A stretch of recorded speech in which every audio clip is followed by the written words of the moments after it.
Hello, my name is David Heffley. I'm the site director for the SpaceX Texas rocket development test facility here in McGregor, Texas. What makes McGregor unique is this is generally where the fun happens, in my opinion. So we get to see some really cool stuff in McGregor, Texas. We get to make the smoke and fire. So last year we averaged about 400 Merlin tests. So that's more than one every calendar day for just the Merlin engine. If you throw the stages into the mix and everything else we do, we could, on any given day, we could be running somewhere in the neighborhood of 6 to 50 tests.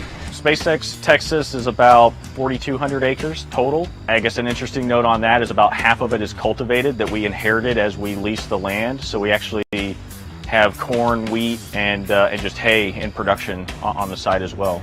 We have about 15 test areas. So we're standing in the central hangar, which is where we do the first and second stage integration work. So after we test these stages, we put them in the hangar and we do post-test checkouts before we send them to the launch site.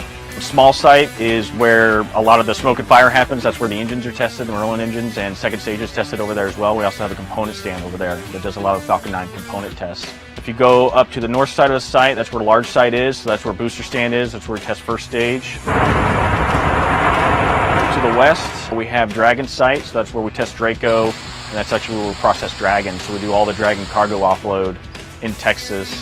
What's also great about Texas in particular is there's always something exciting happening at some particular test stand. There's new boundaries we're pushing, there's new hardware here. We seem to always be in new ground, which definitely means that it's never boring around here. There's always something exciting going on.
Three, two, one. Liftoff of Falcon 9.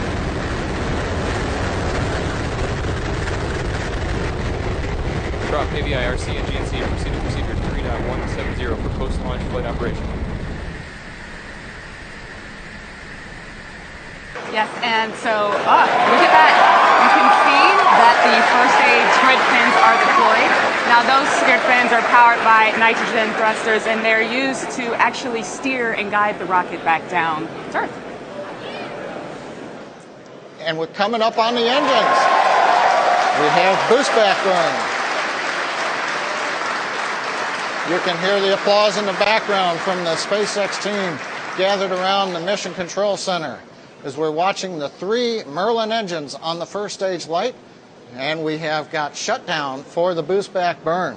So currently we're coming up on T plus 7 minutes. Second stage continues to head into orbit. First stage is coming back to the drone ship. Let's go down to the floor for the landing burn and the entry into orbit of the second stage. So we should be coming right down on the deck of Just Read the Instructions.